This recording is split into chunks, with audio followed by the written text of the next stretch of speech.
Hello everyone, welcome back to the TJOmega channel for day 1795 of our daily content grind. So today, we're going to do a little bit of the opposite of a video I did while I was away, where we kind of talked about every Bumblebee that was not yellow.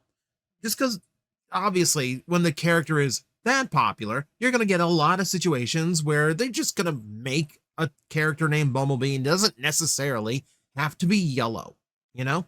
But now we're going to kind of look at another aspect of this, in that we have the potential for so many Bumblebee repaints right now. It is absolutely absurd. And frankly, there's some Hasbro is just leaving money on the table. You know they are. We've talked about them before. I'm going to hit a few again, but we're going to talk about some of the other very obvious misses that we've got going on right now, because frankly, there's some in here I would buy the second I saw it. There really is. And we have so many different iterations of this character at this point. You know there's going to be repaints. They're just ignoring. Now, the most obvious one there is going all the way back to the original repaint, which was potentially accidental. We still do not know why a red Bumblebee exists in the original G1. It just does. And this starts a long trend of cliff jumpers that are just repainted Bumblebees, sometimes with a new head. Granted, that's gone away, but we've now gone to an evolution of this where a Masterpiece Red Bumble now exists, and yet Masterpiece Cliff Jumper does not, and that's still really confusing, Takara. We're on 4 iterations of Optimus Prime. We still do not have Cliff Jumper, or Mirage, or Jazz, or a lot of the Decepticons. We're going into another tangent here. The point is, Red Bumblebee is a thing separate from Cliff Jumper, but because of Cliff Jumper, it's kind of hard to actually homage that particular era and that particular oddity in Transformer collecting. Far more open and available are some of the ones we talked about in the non-yellow Bumblebee video, like all of those foreign repaints, all the ones out of Brazil and Italy and other countries, because there are some wild color schemes there. Some of them do clash with other potentials, and there are a few unique ones. We don't have an orange Bumblebee running around. I personally am very fond of this silver one with a gold face. It's kind of different, looks a little bit weird, but, you know, I kind of like it. We could do something with this, you know, if you want, like, okay, it's Silver Knight Bumblebee, you know, it's whatever. It's a completely different character. You give him the toy head. A lot of these, spoiler alert, a lot of ideas on this kind of center around breaking out the toy accurate version of Bumblebee's head, just so it looks a little bit different. But we have this on the table. You know, this would be like a super weird, like, Gen Selects release, but, you know, it would be fun to just do 1 or 2, you know, just for the sake of, like, paying tribute to these weird little, you know, moments in the original fiction. Now, one of the molds I'm most excited for, as far as, like, potential repaints go, is Bumblebee. I guess I should learn to state which Bumblebee. Instead of just going Bumblebee, I should just be saying the Devastation mold Bumblebee. I don't know why my brain misfired there. Hi, I'm doing this on the fly. How we doing? So, I love this design on Bumblebee. And not only just because it's like it's more cartoonish, it's a little bit more fun in shape and overall look, but it's also a little bit more solid looking. You know, he doesn't have as much of a backpack as the 86. He's got, like, the extra yellow on his legs that I actually like, bulks him up a little bit. What I like about him is he just transforms nicer. I like transforming this toy better than some of the other Bees that they've done at the deluxe size. And there's so much potential to this figure. The obvious one is to go into the DLC of Devastation and do the Gold Bug, and I have no doubt this is going to happen eventually. It's just an inevitability. Oh, I'm sorry. In the game, it was Gold Fire. We were in that era where they didn't want to say Gold Bug. They wanted Gold Fire Bumblebee. Because we have to keep calling him Bumblebee at retail no matter what, which is absurd. No, what excites me about this particular version is that it's a backdoor classics Bumblebee redo. It's the only like proper classics redo that we've had so far. You know, so it's a backdoor because Devastation was based on that Bumblebee toy. This one, I should just go ahead and move to the slide, just for those who are new and do not know what I'm talking about. You see the design similarities here. I would absolutely jump on a repaint of that Devastation Bumblebee in these colors because this was a grand event. Keep in mind, they couldn't do a Bumblebee toy for a long time because they didn't have the name registered as a trademark, but also because they didn't really have a spot for him to go. You know, uh, Beast Wars, they couldn't include a lot of the G1 characters, but they didn't do Bumblebee because you cannot turn Bumblebee into an actual Bumblebee toy or else it becomes far too generic. That's why that's never happened. So yeah, it's weird trademarking things to stop that from happening. But you didn't see him in RID because that was an anime pushing other characters, and you didn't see him in the Unicron trilogy. One, because yes, that was Takara driven, so brand new characters, but also that's the era of Hotshot being your kid appeal. So Bumblebee coming back in 2006 in a classics toy was kind of amazing at the time. For as popular as he was, there's a lot of reasons why we didn't see him. So yeah, I'm very fond and attached to this mold, and I would love to see some of its legacy represented now that we have a new mold that kind of represents it. And I want the bug bite from it too. This is like the premium bug bite toy. The original is the eHobby multi-pack, but this is like bug bite's like proper debut as a modern style figure. I think this is where bug bite looks best. I would love to see this one homaged as well. Now the weird thing with that one is going to be that the jetpack or jet ski, whichever mode you would have it in at the time, I really like that as an adaptable. That was back when, you know, when a deluxe was small, they would pack stuff in to compensate for the small size. Hence why Bumblebee got this transforming backpack thing, which, you know, very akin to like what an Action Master would have had back in the day. That's why he got it. And I wish we would do more of that, because that would make some of these toys that are like barely big enough to justify a deluxe box, it would make them more interesting. It would make them more fun. It'd feel like, you know, like I think $27.99 for the size of some of these toys is absurd. So, you know, because they're so much smaller than normal deluxes, you know there's space in the budget. They could absolutely throw that in and really make this a fun package. So when we talk about this one, obviously this is going to go for things like the Cliff Jumper figure as well. I would even throw in the canceled blue Takara repaint. I like this mold enough. I would actually like.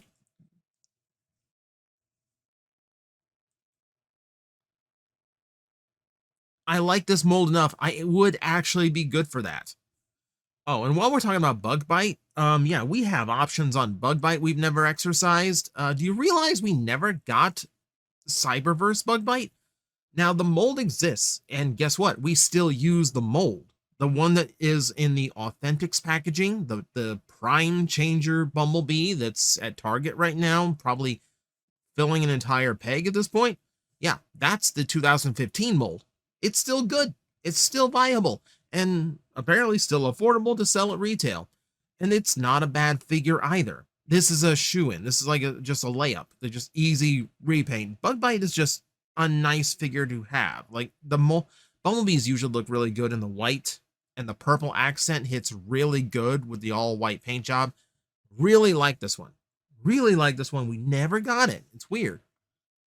Okay, we're going to jump here. So we've been focusing on G1 style Bumblebees, and there are a few between 86, Devastation, even the Origins one.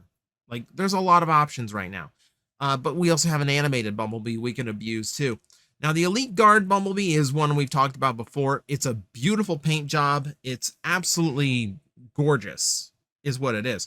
And it's kind of playing into that black on yellow Bumblebee that we tended to get a lot in the 2000s, but it also just kind of tries to do its own thing. Not only because it's using a lot more gold, but also because it's actually leaving Bumblebee's head black. That's something that they really tried to avoid. They wanted character identity to still be strong, and a lot of that came down to leaving the head alone. You'll notice on like a lot of stealth repaints of Bumblebee from the movie lines, the helmet is still usually yellow because they wanted kids to see this character in stores and go, that's Bumblebee. You know, they thought it would be confusing if the head was black. But here in animated, they just went for it and it works. It makes him look more serious. It makes him look like he's like a step up, a level above. You know, I like it better. And we could absolutely do this. We could have this repaint right now. We could have this repaint right now. Along with the obvious one. Along with the obvious one. So in show, Cliff Jumper is slightly different body type than Bumblebee. But, you know, that don't stop the toy line. I mean, you give him that big bulbous chin in the head, and you're fine. You're absolutely fine. I would love to see this one again. And though, frankly, if we're going to go into alternate takes on animated Bumblebee, Derek left us with no shortage of options. Remember, the way animated worked, they were like literally serial numbered bodies that they were cast as. Hence why there's so many who walk around with this same chassis. We have a lot. We have a lot that we could do. There's options. Now, for the Bayverse fans out there, I'm not leaving you out of this. There's tons of Studio Series Bumblebee toys that have really only gotten decoed once, and that is a shame. Obviously, the go-to is the stealth repaint. As mentioned before, black with yellow is also a very viable Bumblebee color scheme. You know, it still looks like him, but it again looks like a more serious version. And frankly, I think it looks better. I will admit, it's probably not nearly as kid appeal because there is so much like absence of yellow here, you know, and like the darker color schemes do tend to favor fans over kids, but it just looks better. It just looks cool. You know, we could do so many Bumblebees like this. Though even that said, that is not my preference. That's not my go-to. That would be this one. I want the demonic Bumblebee. I want Murder Bee. I want the one that looks like it's going to end your entire ancestry at the same time. This is cool. This is such a good, like, I joke about Autobots in the Bayverse being more evil than like standard Transformers. When all you have to do is switch Bumblebee's eye color from blue to red and it conveys that really well, that says a lot. I think that says a lot. But no, this is, again, a super cool color scheme. The only problem is I don't think we're ever going to get one like this again because this requires so many paint applications to get the flames. And they do try to minimize paint on Transformers these days. So I kind of budget. Nah. You know what one we could get that also looks kind of evil? That'd be the Cliff Jumper from 07. Isn't it amazing? We got Cliff Jumper in 07's toy line just as what we came to expect at the time. Just a straight up red repaint of Bumblebee.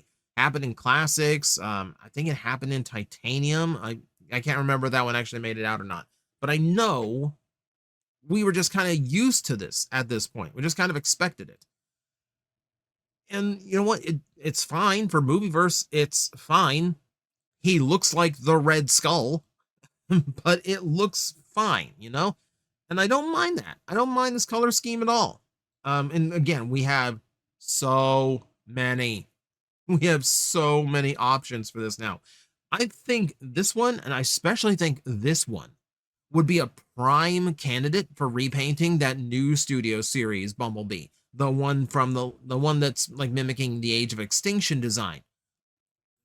My issues with how it's engineered aside, that's a very sharp, menacing looking Bumblebee in Cyberfire or even in the Cliff Jumper colors. I think this would look really, really cool.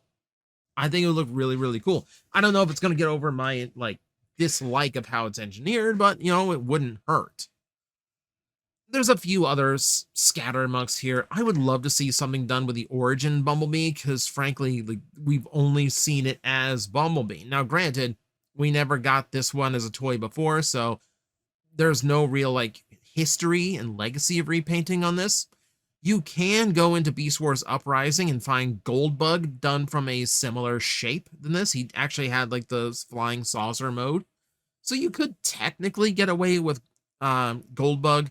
You can technically get away with any of them. Frankly, if we are doing this as like a weird Walmart capsule line, I would probably like lead with like classics Bumblebee from the Devastation mold. And I would probably put Bug Bite in using this mold. You know, this I think would be a really, really good candidate for him, because under the same logic of like Megatron, under the same logic of like how Megatron really doesn't need to scan in alt mode on Earth, because why would he go into hiding? You know, I think this would actually be appropriate for him. I would like to see this. I think it would work. You know, and then you throw in like animated Cliff Jumper as well. You just do like this whole little mini line of like Bumblebees in other in other recolors or restyles, or other characters made from Bumblebee molds. And then there's one exception that I think would be hysterical. I want this.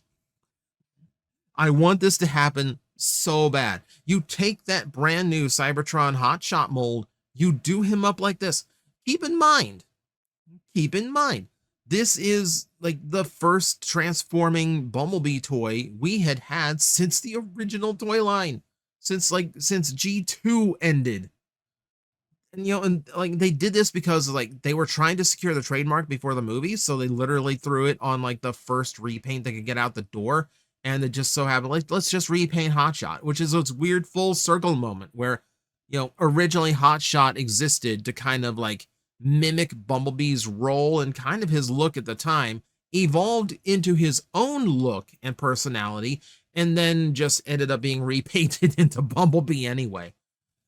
It's a funny little way that that has worked out, but hey, this is available. This is on the table. This would be hysterical, and I would love this. And then there's the big one. There's the elephant in the room we haven't discussed. And I'll be honest, it's the entire reason why I'm worked up over this topic, and the whole reason why I wanted to talk about this today. Where is Glyph and Tapout? I almost wanted to make this entire video just like screaming and complaining to Hasbro, why do we not have Glyph and Tapout?